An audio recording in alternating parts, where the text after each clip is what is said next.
Hi everyone, this is Sasha and Susie from Women's Fight News, sponsored by Champions Memorabilia. Susie, it's too hot, but how are you? Yeah, too hot, and I've been a bit ill as well. So got a bit of an eye infection because I got my glasses on today. But you've been brave. You had to be brave today because there's so much to talk about. That's it. I couldn't pull a sickie. I want to talk about the box. There is no time to rest. We are also joined by Milena as well, who's going to come and join us in just a couple of moments as well. So obviously we'll talk about Sandy Ryan's fight that's just happened on Saturday just gone down in Sheffield. And then, of course, that huge announcement with the full fight card. Yeah. And what I'm excited about is that we can actually talk about like opponents as well. It's not just like, oh, such and such. And there's only one fighter who doesn't have an opponent at the minute. So for me, that's better than what we normally see, if you would agree.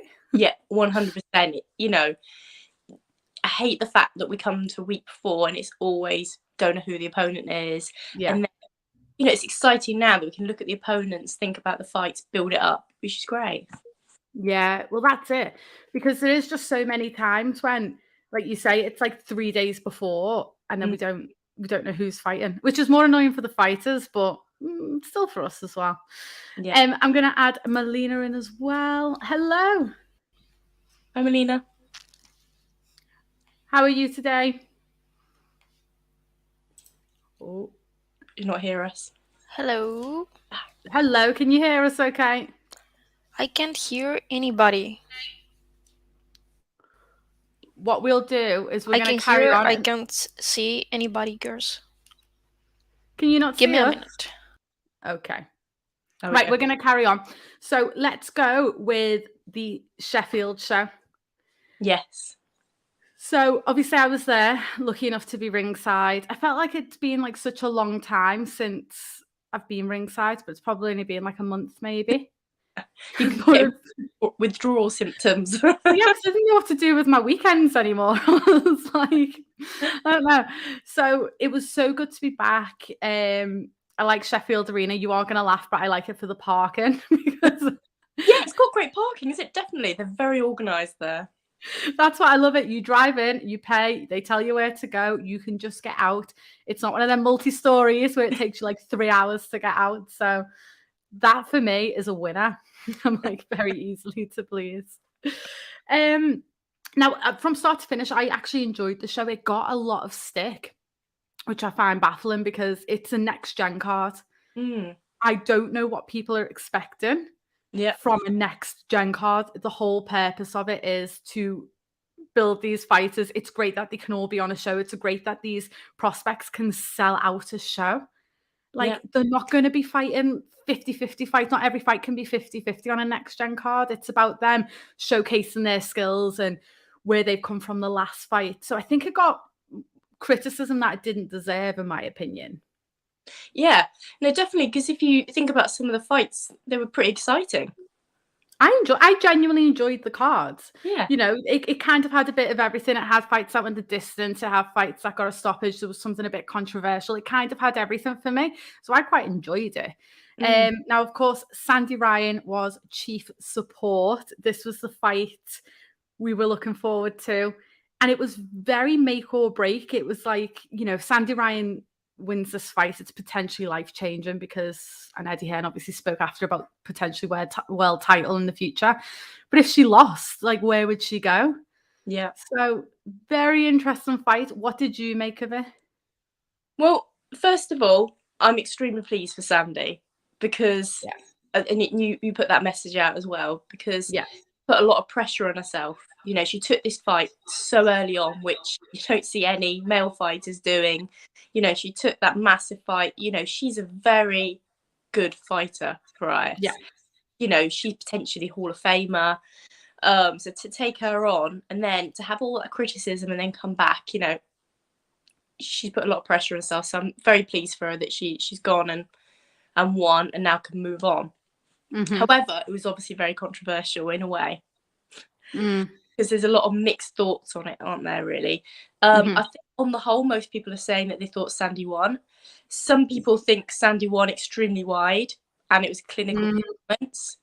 And then you've got some people saying, yeah, it was a lot closer, you know, like 6-4, that kind of thing. Yeah. But other people saying, hang on, I think it was more of a draw. Maybe Farias did a bit more, which I think they're slightly more in the minority. I'd say most people thought it was kind of close on the scorecards. But my personal opinion, I think it was a lot closer than what the commentators and the wide scorecard said. But, you know, it's a very good fight. It was a funny one for me. So I'm obviously there, and I'm always like the first to criticise judges because sometimes, you know, the scores are dreadful, but it can be hard at ringside at times. I always say there's always a chunk of the ring that you cannot see. It's hard to see where the shots are landing. So there is all of that. So I'm there and I'm thinking, I definitely, like the first round, I couldn't call. It was very, not a lot, but kind of a lot happening. It was very like, not a lot was landing. It was a bit scrappy and it was just really hard to score. And there was a couple of rounds, maybe 2 rounds, that I thought were genuinely difficult to score. Yeah. And then I thought Sandy definitely won a few rounds, but she 100% lost her concentration in the midway point. And I remember noticing it because she was standing up. There was a period where she wasn't sitting down when she was going back for that rest. And she's obviously listening to a coach, but her eyes were kind of looking elsewhere. And for me, straight away, that always makes me worry because I think you're not focused on what's being said. And then she come out, and I just remember as Erica and Sandy were walking, Sandy started to just, I don't know, it was like she become aware of where she was. It was the weirdest thing. And she wasn't nervous or anything. I just felt like she'd lost her concentration. Like that one round, what Coach Mitchell was saying wasn't going in. And she was just kind of looking at who's there type thing. Now, if she ever listened, I should probably say that's bullshit. I wasn't. But I promise if anyone looks back, it's the midway point she done it on 2 rounds, and they were the 2 rounds she lost. Yeah. And both times she come out and she was just kind of like not focused. Yeah. And I don't know whether that was complacency where they thought they were up in the fight. And then because she was enjoying herself, Sandy. She had a big smile on her face in parts of the round. She was having a good time. And I don't know whether part of it was complacency where they thought they were up more convincingly than maybe others had it. I'm not too sure. Maybe. And then also, I felt that initially when she first came out, I mean, she looked very focused on that ring walk. It was a complete ring walk to normal. You know, on other ring walks, it's been a bit of a show for her, you know, Squid Game. This time it was just her focused in the ring. And I felt like she was quite nervous the first round. And I don't feel like she won the first round because she was almost getting into the fight. And then after that, the confidence just grew. Like she did. To me, she looked like a stronger fighter as it went on. Then, I went back to see what you meant about the early, middle kind of rounds. But initially, I felt like it just took a little bit of time for her to get into it. Yeah, definitely. And I think I put on Twitter like the fight started how it ended. And that wasn't going to work well in Sandy's favour. That fight had to start the polar opposite to how the last fight went. So I definitely agree. Like the first couple of rounds was shaky. Like I say, the first round for me couldn't score it because it was a bit, you know, probably Erica could have edged that. Second round, I think I edged it to Sandy, and I think I gave her the next few, but that middle section, Erica kind of pulled it back. Yeah. And then there was as we got towards the end of the fight, I thought Sandy was doing very well. She was keeping a distance. She wasn't landing a lot. And where I think she needs to probably work on a bit more in the next fight is the volume of punches she's throwing. It was hard to score at times because neither were throwing or landing enough shots. Yes. And I thought that's what was difficult at times. Yeah. It looked to me at times, and I'd give her the round thinking, oh, she's throwing a lot. And then when you watch it back, not a lot was landing maybe at times, which makes it 100% agree, because at times when she was throwing the jab, Sandy, it wasn't always landing. And I just wonder sometimes, depending on where you are around the ring, what does it look like? And it wasn't. I think things like that can happen. And yes, I think there might have been a round where I might have given it to Erica because literally nothing was landing except perhaps once from Erica, I felt, in that round. Whereas, like you said, if more were thrown. Yeah. So it was a funny one, and like you said to start with, I had it either 7-3 or 6-4 because I couldn't quite decide on a couple of rounds, and obviously you don't have the luxury of watching it back when you're there live. So Yeah. I thought, well, 6-4 sounds fair. A lot of people had it a draw or possibly Erica winning by a round, which I was quite shocked about whilst watching it at the time. Obviously, I've watched it back now.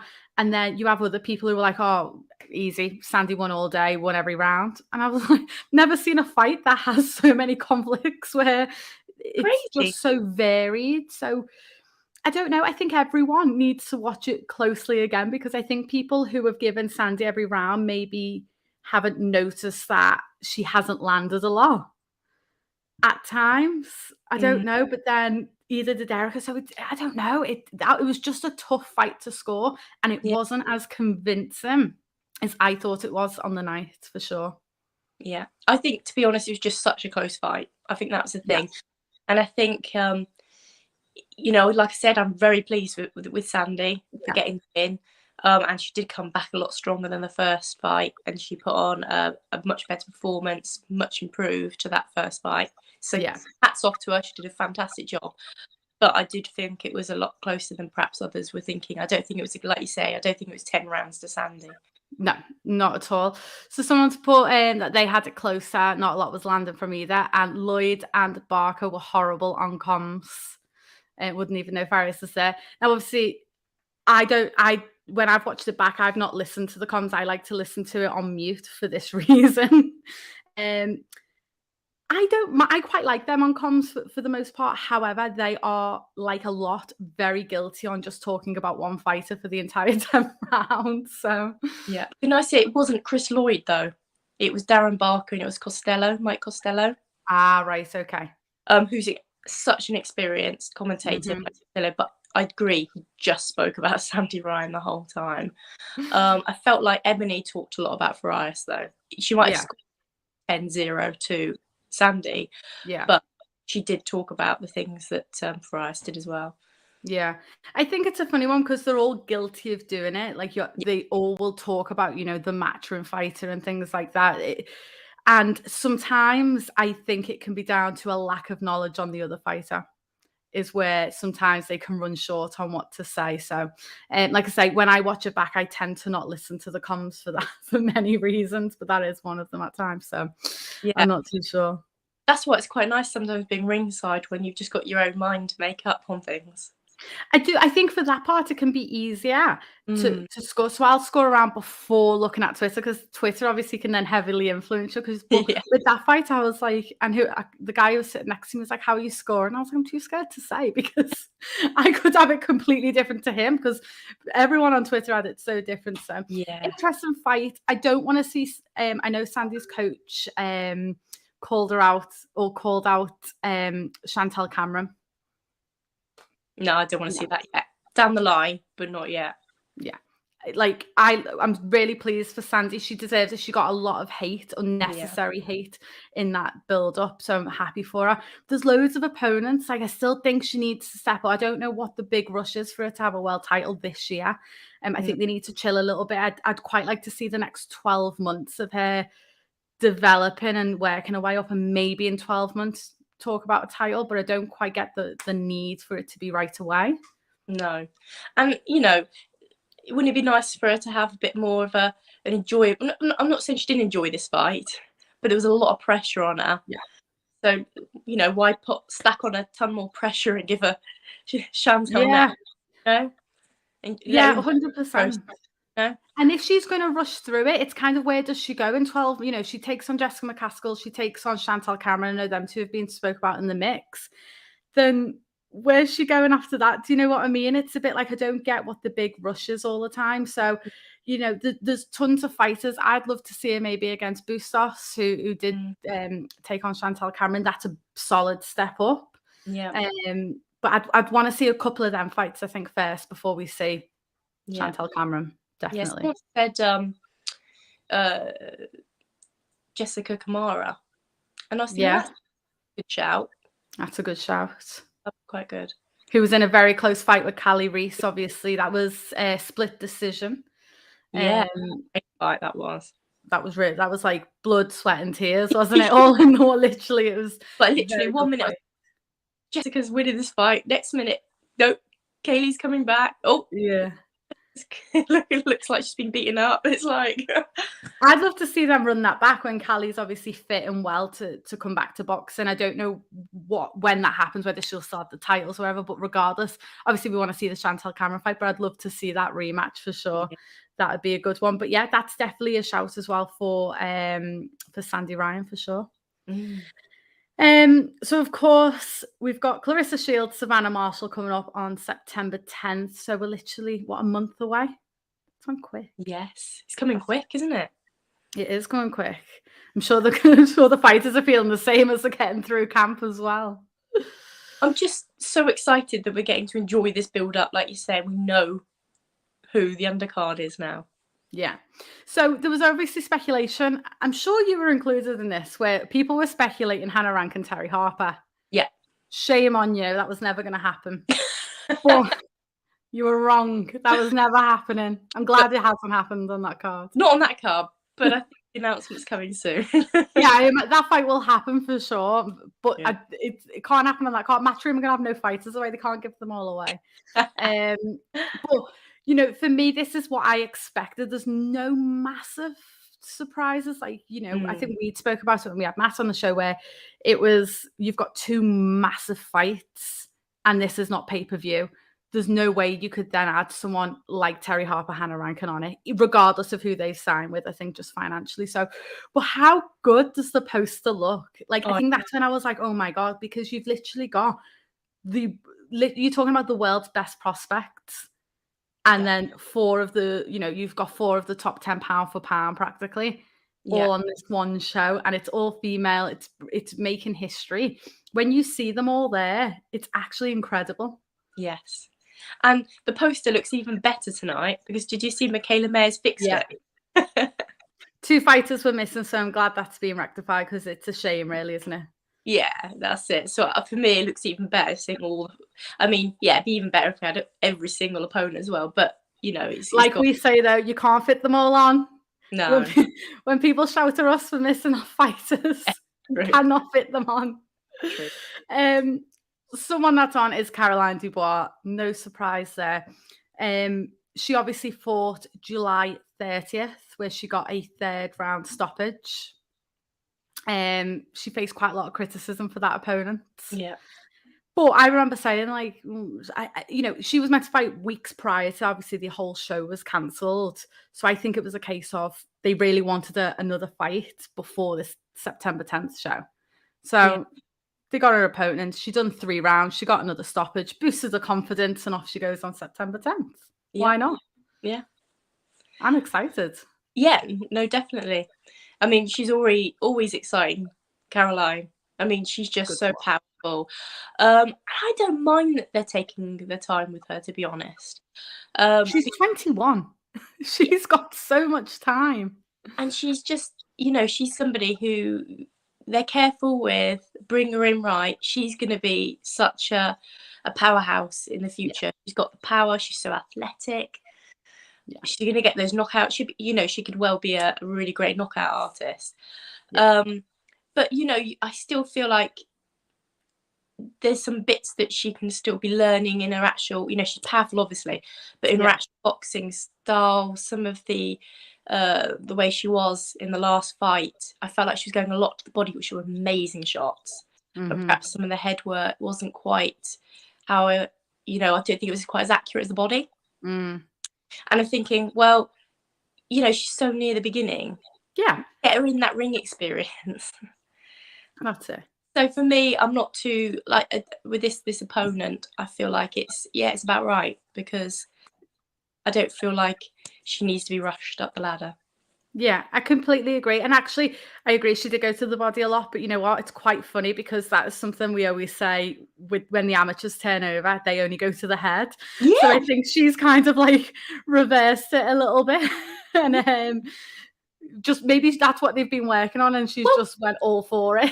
That's what I'm saying. That actually, me saying that, I'm thinking maybe there's nothing in that, and she's absolutely fine to the head. She's just literally practicing to the body. Yeah, It could just be in their game plan. Yeah, that's it. She probably listened to this and be like, what are they on about? I'm perfect today. My jab and my hand are unreal, but thank you, Susie. But I completely agree. Her opponent, Milena, her record stands at 10 wins, 14 losses, and one draw. Now, that for me, she's experienced. She's been in the ring a lot. She's actually fought some top quality opponents. So she's been in the ring twice with Hamadouche. She has been stopped both times by Hamadouche, but she's powerful. She's former world champion. Yeah. Like she's very, very good. There's no shame in that at all. She's also recently fought Dee Allen. So she fought Dee Allen on Dee's debut, and she knocked Dee down within the first few seconds, which is like an absolute nightmare on your debut. It was a bit of a flash knockdown, and to be fair, Dee then come back and knocked her out in the first round because I think she was having none of that. But again, Dee, huge prospect. She's 3-0 with 3 knockouts. Again, these losses, they are quite high caliber losses, so I don't want people to go and look at her records, because I think if you dig a little deeper, you can see the people that she's fought. I think she's also been in the ring with Katie Taylor and Delphine Pursoon, taking them the distance. It's a step up from her last opponent. Yes, and I think it's a very good choice of opponent as well. I'm looking forward to it. Very experienced and solid opponent. Yeah. I believe it's going to be over 6 rounds. Now, something I did work out before was when Milena turned pro, Caroline, I think if I worked out correctly, would have just been 7 years old. No. So there's a bit of an age difference. You expect age might catch up on Milena at some point. And, youth is definitely on Caroline's side. So I don't see this going the 6 rounds, but I do still believe it's a step up. And like you say, she doesn't need to rush. But I think she'll get it out in round 4, probably. But what can you do? Yeah. I'm excited she's been given. Because Caroline, I've got high hopes of her being this big knockout artist as time goes. I mean, she is already, to be honest, with these early ones, but she knocking out some.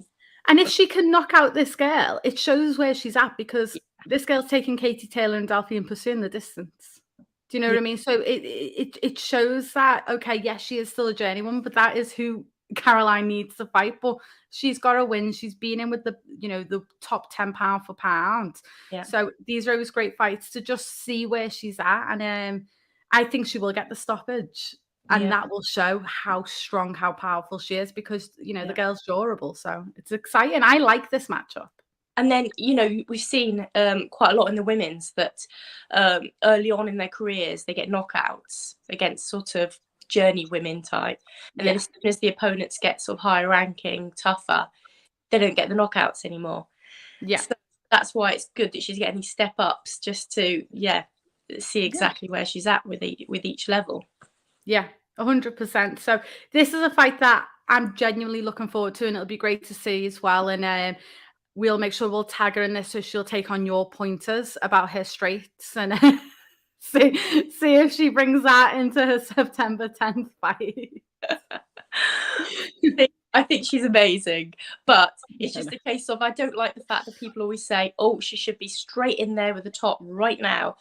No, because a lot of male boxers that are just as top prospects get their chance to be in the ring and learn. And why can't they learn? And the fact that this, like you say, she might have used that last fight to work on body shots, or whatever they want to be working on, and it's just annoying that they're not allowed to do that, and that they're not allowed to learn. So all I meant really was that, why can't she work on stuff and grow? 100%. You've got male fighters who are on the 18th fight and still fighting journeymen. Yeah. If that's their process, that's fine. But then you can't criticize someone like Caroline Dubois, who, is 3-0 and she's fighting a journeyman. Well, yeah, that's the blueprint of boxing. That is exactly what's meant to happen. And like I say, she's 21. She has literally got 100 years left in the sport. There is no rush. You've got people turning over in their 30s. She's 21. So she's already 10 years ahead of a lot of people. So she's got years to develop. So, yeah, I like this fight. I'm definitely looking forward to it. Lauren Price. We expected her on the card. Yeah, I think when we had a discussion before, you were hoping that both Lauren and Karriss would be on the card, and then we're like, oh, maybe they won't be on together because they didn't want to be on together. No. But here we go. Other people said that I was wrong, and that they both won't be on the card. Everyone said, no, Sasha, you're wrong. Right. And I remember thinking, you're telling me only one of them's going to go on this card. Like, imagine the fight that they're going to have with each other. How would you decide who's going on that card and who's just got to sit and watch? So, I knew it. I knew it from day one. I get that they don't want to be on the same card too often, but this is just history, mate. You can't miss it. Can't. That'd be silly. No, you're right. So Lauren Price obviously 1-0. She made a pro debut in June. I raved about her debut. Others were a bit underwhelmed. Don't know what they were expecting, but it went the distance against a woman that isn't a journeywoman. Her first opponent was had a winning record. So, but she's an Olympic gold medalist with the entire weight of the world on her shoulders. She has so much pressure. Everyone expects such big things from Lauren Price that sometimes I think, God, I wonder if she'll ever crumble. But of course she won't, because she's an Olympic gold medalist. They don't crumble. So I'm excited to see her. And her opponent is 6-6. 6 wins, 6 losses. Again, what I'd expect. Makes sense to me. Pretty happy with that one.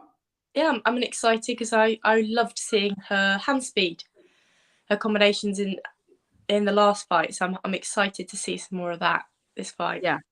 I like Lauren Price. I mean, I think she's great to watch. Like you say, her hand speed. She's powerful as well. I thoroughly enjoy her. I mean, her opponent, Timea, she's faced Kirsty Babington, Bavo.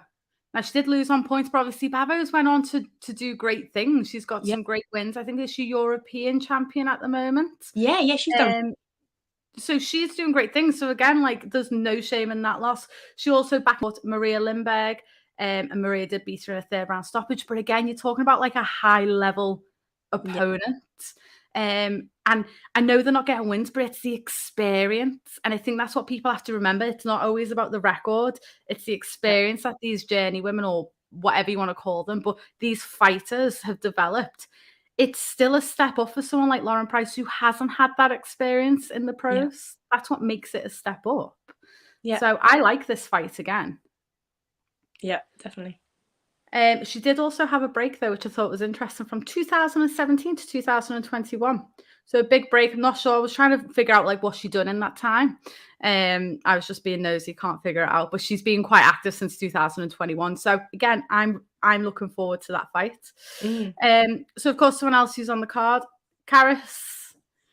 Yeah. Everyone loved her debut. She impressed the entire world on her debut, didn't she? Yeah. And considering it was like more of a low-key affair, her fight, it was like, again, a next generation type fight in Coventry. Suddenly, everybody was out on force on Twitter. All the boxers raving about her, weren't they? Yeah. She is powerful. So I didn't realize how powerful she was. And then again, I was lucky enough to be ringside, and I remember, like, she's on the ropes, or opponent's on the ropes, and then body shots crushing in. You could just hear them. And the crowd as well was loud. It wasn't like it was silent where you could hear a pin drop. It was a great atmosphere. A lot of people were looking forward to that. And these body shots, these hooks were just like crushing in to her opponent's ribs. And I thought she is very strong and exciting. She's got that killer instinct, doesn't she? Because when she goes in, she goes in. Yeah. She comes across like all sweet and nice, doesn't she? And then I think when she's in the ring, it just like switches. Yeah. So, of course, she's the bronze Olympic medalist. So, again, she comes with a lot of pressure on her shoulders. I know she wants to go back to the Olympics because I'm sure her dream was to win gold. But we'll see what happens with that. But by then, it's still a few years away. You don't know, because this is a great division where it's open. There's some champions that need to start fighting in that division. So, be interesting to see where it goes. Her opponent, again, has had like spells of being inactive. So her opponent's record is 5 wins, 16 losses, 2 draws. Her opponent turned pro, so Marina turned pro in 2007. Okay, long had time. a debut, then had a break till 2011. So she was super tired after that debut. Like, whatever happened, she was like, that's not for me. Come back after 2011 and then had another break between 2013 to 2017. So even though she's been pro since 2007, obviously she's had massive gaps. But since then, she's been super active. And she fought at the beginning of this year against Stevie Levy. Oh, yes. So, Stevie won, took her to points. Yeah. I think Karriss will get the stoppage. I think this will be her first stoppage with a body shot. Yeah. Just based on how good they were. It's your classic opponent for a second fight. And I think this is going to, I think this opponent will make Karriss look really good. Yeah. Which is what we want. That's the whole point of this. And I think we need some stoppages on the card just to show that women can do it. There's still so many dinosaurs who think like women aren't physically possible.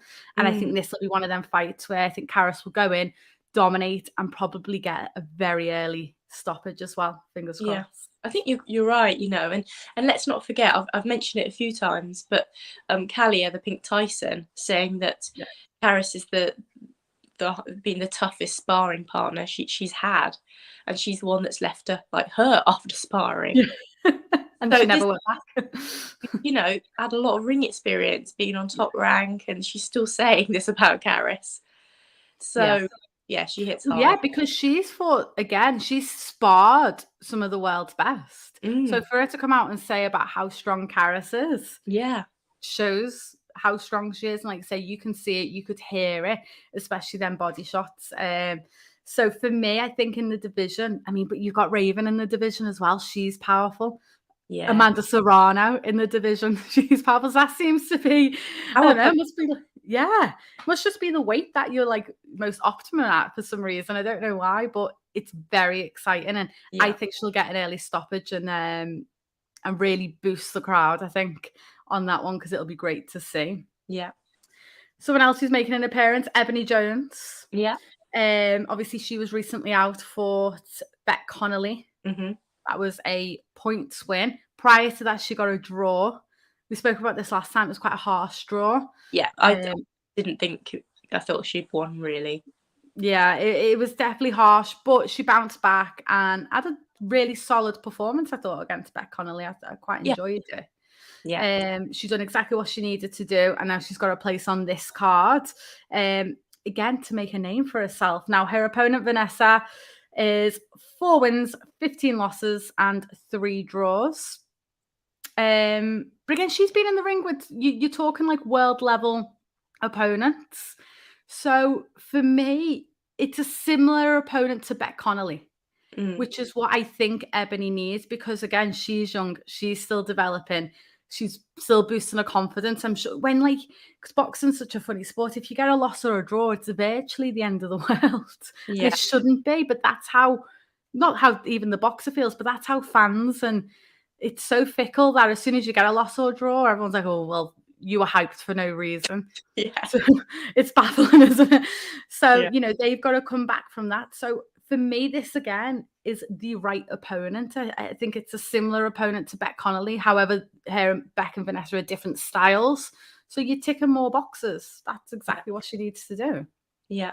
And I think you're right. I feel like for Ebonie, I feel like she felt that draw. I think it bothered that draw a lot. So I'm glad that she came back against Beck, got her confidence back. And again, I just feel like, why rush her? Get her confidence even more back before stepping up even further. Yeah, because it's a mental side, isn't it? Like, she's got a draw. And I think what can hurt more is she's got a draw and she believes she won. And that can be really difficult, because you're at a point where you think, well, I've won that fight, but it's a draw on my record. What else does I need to do? And you've got that conflict. I think it'll be easier if you lose or you draw and you deserved it. You go, okay, fair enough, can take that on the chin because I need to do X, Y, and Z. There's more pressure, I think, when fighters go into that next fight, when they've, it wasn't a robbery, it was a close fight, but I thought Ebonie edged it. But it must be hard mentally going into that, thinking I need to make sure I convincingly win every round. And it's that extra pressure. Yeah. Because, fighters lose trust then in the judges when decisions went against them. So, she done well to come back from that. And I think, again, for Ebonie, she is still learning. So it is about taking her time. But you could, in my opinion, I thought you could massively see improvements from the draw to the Beck fight. Thought her movement was so much better. Yeah. And what I like about Ebonie is she brings a show. She has a lot of supporters.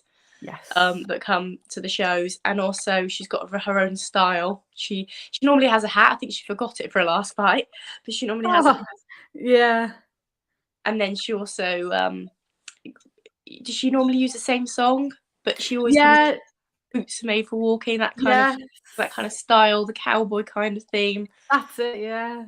So she's got a great personality, hasn't she? And like you say, she's developed like her own character in a way. And it works, and it is great when she comes down to that song, and like you say, she has so much support every fight that I've seen her at now. It is great, and she wears like the hat, and she has like the jack, like the waistcoat as she comes out as well, and it looks so good. So she's developing a great little character as well, and she's someone good for the sport because she's got a good personality as well. To add into the mix, which I think is very, very important, especially with days like, social media and stuff like that. People have to like you if you're going to sell tickets. That's the bottom line, isn't it? April Hunter.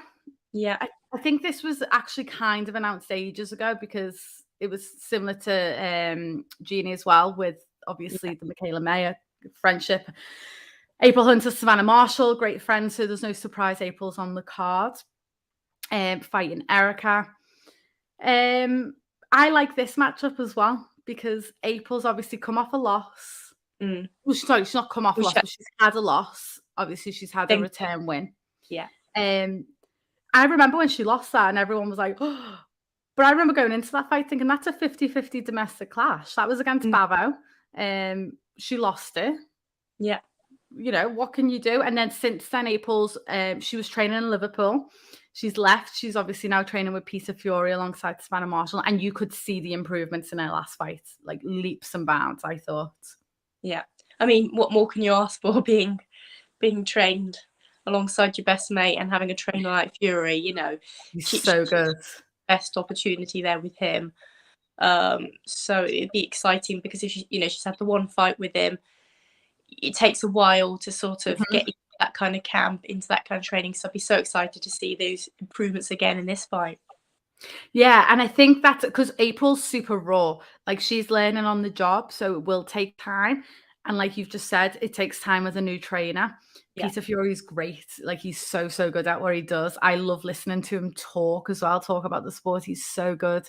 So it will take time, but you could see how much improvement in such a short space of time from that loss to her next fight. So imagine now, because there's been a bit of a longer gap. So I'm super excited. So April's 5-1, obviously that lost to Barrow back in 2001.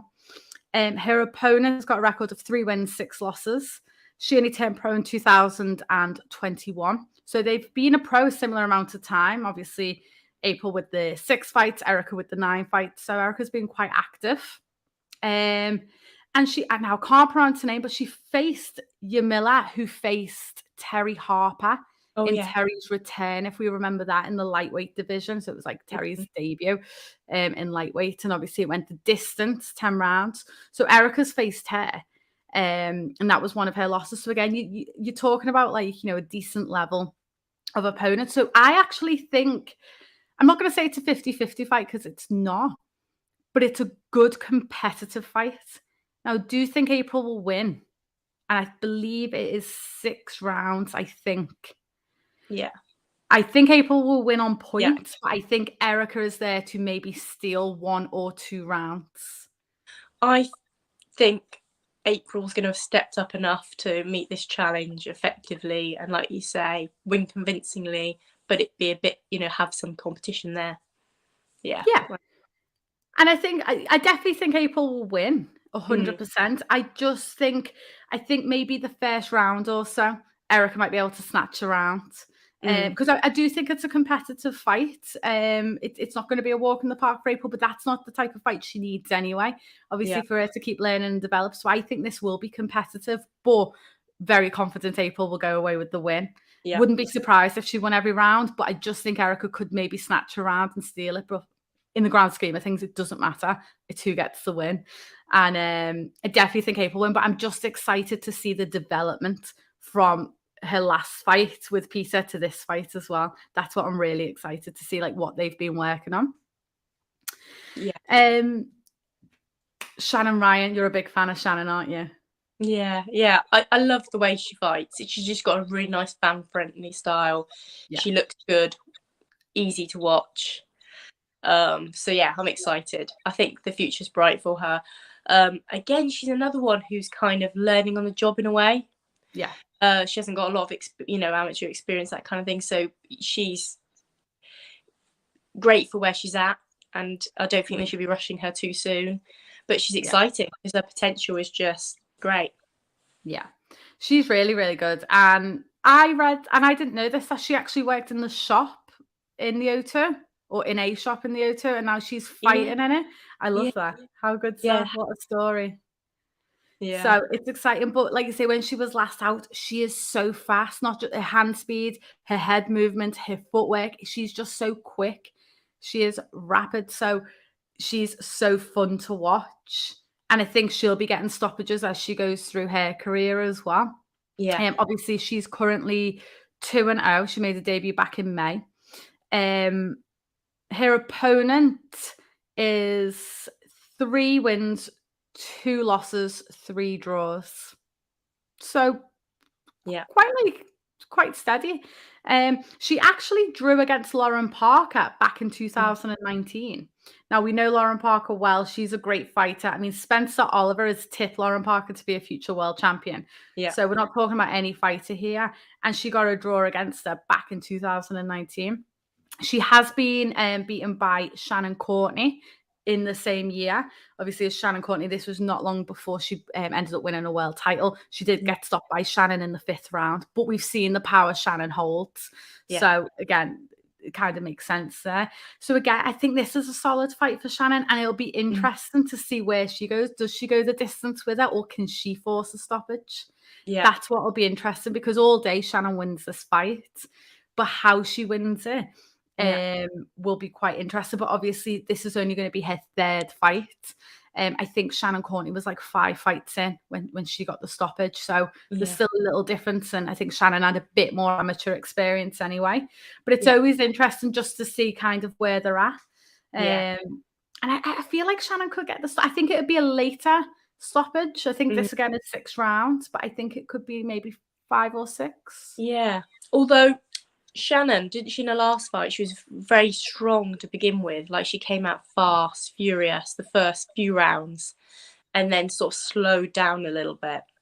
And that's when Gemma sort of came on stronger. Yeah. I think maybe she'd be more likely to be faster and do the stoppage earlier because of that.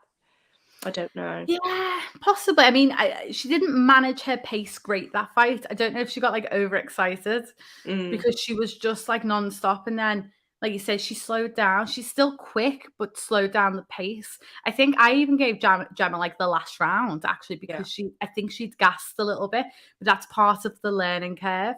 I think and I think that was the one thing she would probably need to work on, was managing her pace. And that's why I think it would be the later half of the fight, because I think she's more likely, possibly this fight, to come out a bit more conservative, knowing what happened in the last fight. It wasn't disastrous. She just gassed a tiny bit. I gave Gemma the last round, but that was it. It was like 5-1. So I just think she might come out a little bit conservative, get the round, see what she needs to, and then that's true. Done. Yeah. Get her out in round 5. I've won money because I've put £10 on it, and then happy days. I'd never put £10 on it. I'd put £1 on it then. Not that great. Is it? 53 seconds of round 5. She's done it. But again, looking forward to that. Love watching Shannon Ryan. Next fight. I mean, we've just been talking about Gemma as well. So Gemma's back on a box of cards. She's becoming quite frequent on these cards. Against Ginny Fuchs, who you have just recently interviewed. So if no one's seen that, go and check her out. Yeah, I'm so impressed and excited with Ginny. Really am. And if people haven't checked out her debut and missed it when she had it back in April, I think it was, It's on Daily Motion, so just Google and it's on there, her fight. It's amazing. For a debut fight, you can just see how skilled she is. Yeah. She's fast. I mean, she's got it all. She's got it all. Yeah. I'm just super excited.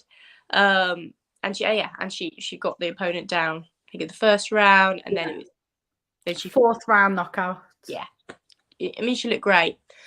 Perfect kind of debut. Yeah. Her experience as an amateur is outstanding. Yeah. As with any amateur career, she's got losses, she's got wins, but some of those wins are against some big names. Yes. You know, her and Marlon Esparza, they fought each other like 5, 6, 7 times. And I think initially Marlon got the better of her, but towards the end, you could see her progression in her amateur career. She got better and better. Towards the end, she was beating Marlon Esparza. She was beating Christina Cruz. She beat Lisa Whiteside, who we rate. She beat Melissa Odessa Parker, who again is another fighter. World champion. She's already got these amazing skills, and she's already said she wants to be on the fast track. She would fight Marlon Esparza after this fight. I saw that she said that, yeah. And she's adamant, and she's sure, and she actually would do that. And so, yeah, watch this fight. It's going to be amazing. Yeah, she's got. You can see why. I know her and Michaela May are obviously like best friends, but you can see why Michaela bigs her up so much. Yeah. You know, she spoke very highly of her. Like you say, she's got an unbelievable amateur record, like some of the people she's fought. I mean, all them names you've just listed are huge, you know, world level fights right now. And you could literally put her there now. You could just put her in right now. Yeah. Oh, and you know, she's so like, I mean, actually, when you're naming all them names, you should shove them all in a tournament. How good would that be, and see them all? But yeah, I mean, she is so good, like really good. For me, what I'm so excited about is that she's coming here to fight. It's only going to be a second fight, but everyone's going to see how good she is, because a lot of British fans won't know who she is yet, but they will after that night. I felt so bad for her that she hadn't got a picture even on the post, you know. Yeah. Because, and I can see why Boxer did it in a way, because they're highlighting their fighters first over sort of top ranked. I mean, she's not even signed with Top Rank, but she's kind of a top ranked fighter, because that's who she fought with in debut, and with Michaela. Yeah. They've kind of prioritised their fighters, and nobody knows her over here. But if you look at her amateur career and her potential, I mean, she's got to be right up there with the Olympians, because she's an Olympian herself. She didn't medal, but she got was it round 16? She got to. She done well though in the Olympics still, and to just get into the Olympics is impressive. Not everyone can medal, because that's not how Caroline Dubois didn't medal. Yeah, and just sometimes that competition isn't your night. You know, you could have medalled 2 weeks before that or 2 weeks after it. Casey Taylor didn't medal in 2016, I think, and one of them she didn't medal. Well, she's done all right, hasn't she?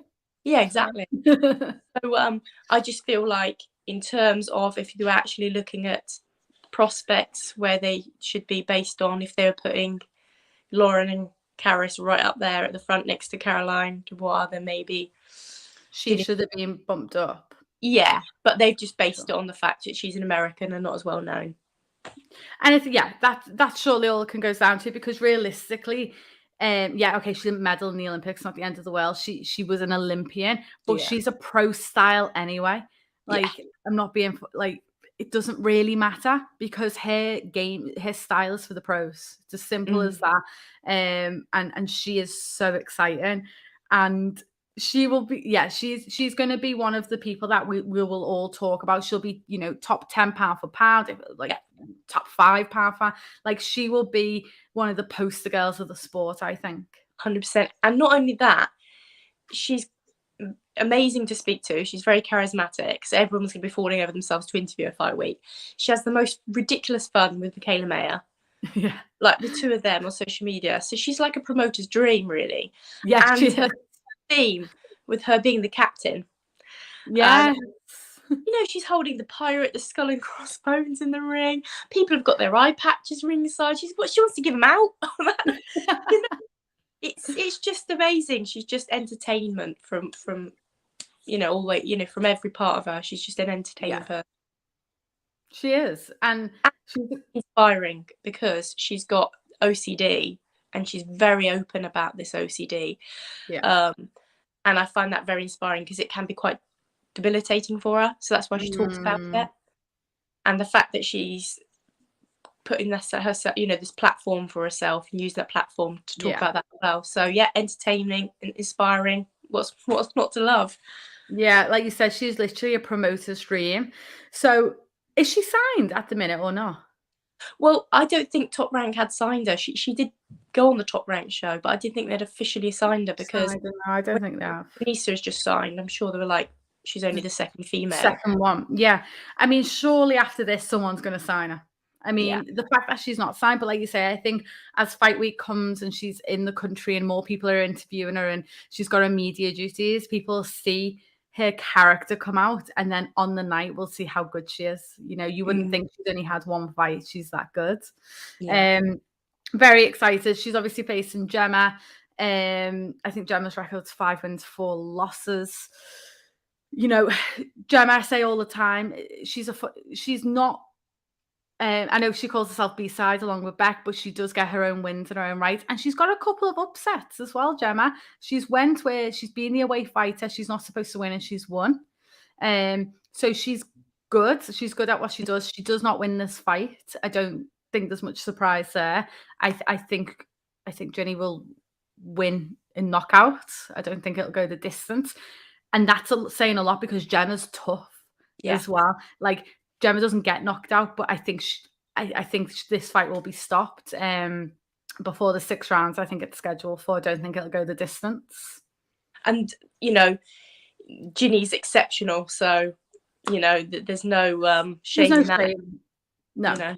Gemma does well against a lot of fighters, a lot of prospects. She holds her own. She can go the distance with them. She can steal rounds off fighters, and then she goes and wins as well in the away corner. But this fight, she doesn't win and she doesn't go the distance. But I don't think that will happen too often to Gemma.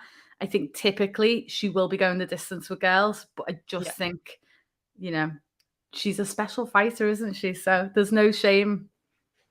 Yeah, here we are. We're calling Ginny a potential top pound for pound fighter. Yeah. So I mean, it's let's hopefully we're right as well. We can see into the future. Yeah. Another fight. Didn't see this one coming. What? The connection with this one is obviously Mark Taffet. Yeah. Makes sense once it was announced. I just didn't think about it prior. When it was announced, I was like, oh yeah, that makes sense. Yeah. No, I hadn't connected that either, but obviously that's where it's come in. Yeah. Because Mark Taffet manages her as well. But yeah, no, great prospect. Another one. She is 4-0 at the minute. She turned pro back in 2021. So her background, actually, she was a kickboxer. So she was a national champion. She actually won 17 national titles as a kickboxer. Yeah. Pretty impressive. And what I always like about that is like they can handle pressure. Mentally, I know kickboxing is different to boxing, but the mental side, the most important side in the sport, she's obviously got it. She's got off to a great start, 4-0, facing Beck Connolly. Beck does what she needs to do. I'm so pleased Beck Connolly is on this card. I am so pleased. I didn't care who she was fighting. I was desperate for it to be on the card because it's such a big moment for women's boxing, and I say it all the time. She's done so much for women's boxing in this country that I'm glad she gets to be a part of this event. She does deserve it. But again, no surprise. I don't think she wins. I think Sarah wins. I don't even know if it'll go the distance or not. I was thinking about this before. I can't quite decide. Obviously Beck was stopped again, wasn't she, against Jordan Barker Porter? Yeah. So sometimes I just don't know how much she's got in her for the 6 rounds. Not that she's not fit, because she's super fit, but she at times can take a lot of punches, and I think the refs can be quite keen to stop it. So I feel like it could be a situation where Sarah can just overwhelm her. Yeah, she might not necessarily knock her down, but she can get to the point where Beck isn't throwing anything back and they can stop it. I think that's more what could happen that night. Yeah, no, I agree. But, it'll be nice. This is another fighter. Obviously, she's coming from Germany. It's great to see her on a UK card. great way to build your profile. Yeah, definitely. I'll be excited to see her over here. And then, of course, we have Michaela Mayer, Alicia Baumgardner as chief support, and then Claressa Shields, Savannah Marshall, which we all knew. There was no surprises there. There was no twists or turns. So overall, I think there is, I can't even remember how many fights now. There's many fights, though. 4, 5, 6, 7, 8, 9, 10. 10 fights. Yeah. Georgia O'Connor.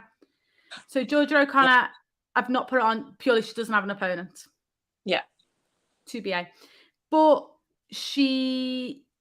I think Georgia's 2-0 now. Again, another very young fighter. I don't know who she's going to be fighting, but I'm glad she's on the card as well. I think Boxer have literally put every single prospect on the card. Yeah. Which I'm happy for. Yeah, it's great. You know, there's lots of fights to look forward to. Yeah. And it does exactly what it's meant to do. It's, you know, the double main big header and just a ton of amazing prospects. Yeah. I think what will be interesting is the schedule of the show. And I was thinking of this before. Who's going to be on I don't know what Boxer call her actually, you know, like the before the bell type thing. Because obviously with 11 fights, so I know obviously 2 of them are obviously 10 rounds. The rest are all 6 rounders. Will they all fit on from the live stream at 7? Or are they going to do a before the bell, wherever they call it? I don't know. But how they separate it all, I don't know. Who would you put? It's actually, to rank them, it's quite difficult. Yeah. You know, I mean, I'm guessing they've kind of already ranked them based on where they position them on the poster. Yeah, possibly. Which would be a shame because putting a talent like Ginny on first would be. Yeah, and then it's a bit of a shame them coming all the way. It's the same for Sarah. If you've got a fighter who's come from America, we don't quite know, a fighter coming from Germany that we don't quite know. It doesn't, to me, make sense to put them on first and second. You know, they come in this way. It's a great opportunity to build a profile, so surely get them on a little bit later. But obviously, I'm sure priority is the Boxer fighters, the Sky Sports fighters. You imagine Caroline Dubois will be underneath Mayer and Baumgardner. Yeah, Caroline, and then it will be Lauren Price, then Karriss, I think. Yeah, and then the others, possibly. We'll see. But so I wasn't sure because obviously with 11 fights, it sounds a lot, but obviously the 2-minute rounds, I don't know if people knew that because no one ever mentions the fact that it's 2 minutes and not 3.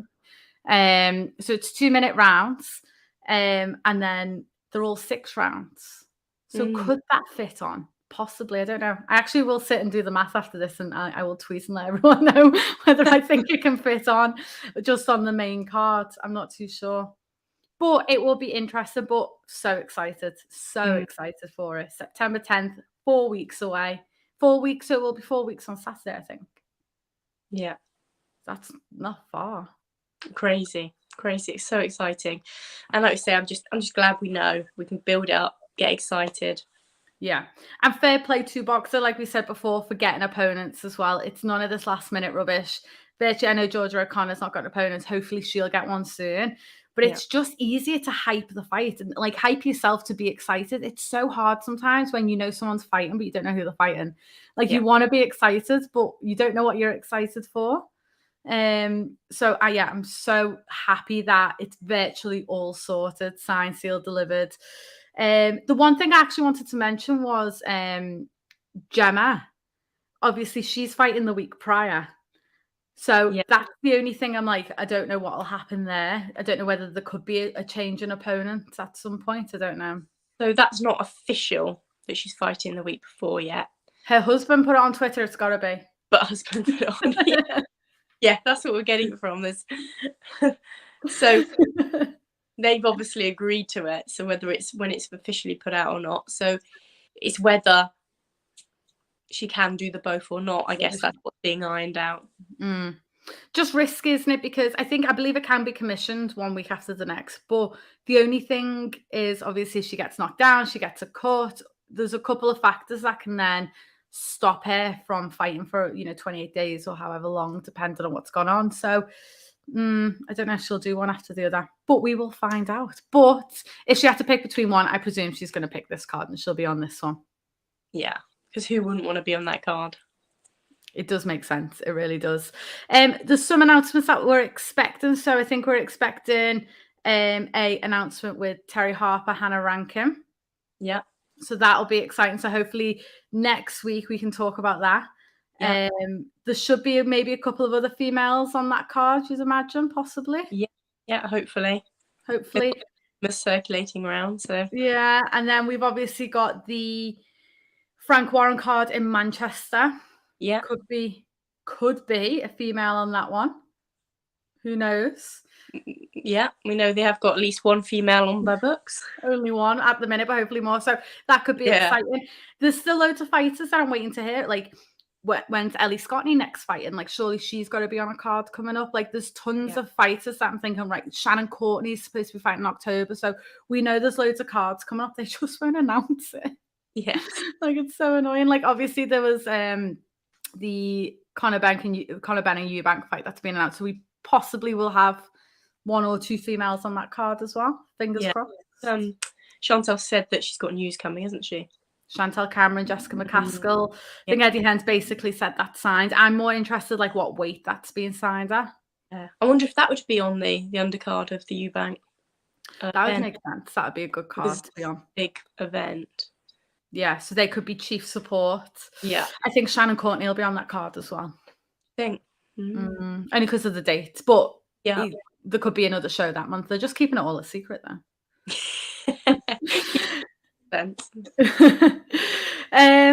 Right, been a pleasure as always. Yeah. So I'm sure we'll be back. What's happening this weekend? Any big fights? I know you can't do them all. No. So with the boxing schedule, I've streamlined it because it was just getting to the point where, which is for a brilliant reason, there's just so many fights happening across the world now. It's just too many to be writing out. So what I've done is I'm just going to highlight the ones that are the most important, which is obviously the title fights, which will include sort of national titles as well. Yeah. And obviously then any popular fights that people just really want to know about, or, fights that are lining up for something else, just interesting fights that people will be talking about. So this weekend, it was only sort of one page. There's not a huge amount going on this weekend. There was like a sort of a national title in Japan. There's a national title going ahead in Argentina. You've got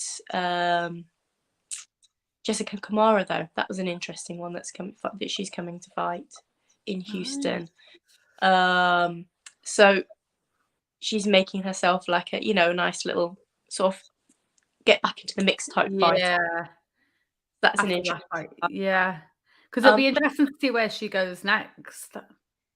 Not a lot else happening really. So a chilled week this week. Yeah. All the announcements will come, so we can talk about them, and then fights will start to roll off. I think it's quite a few weeks, but September's so big and busy that we need this time to mentally prepare.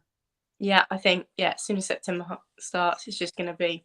That's it. I think till like Christmas time. So yes, let's enjoy the rest.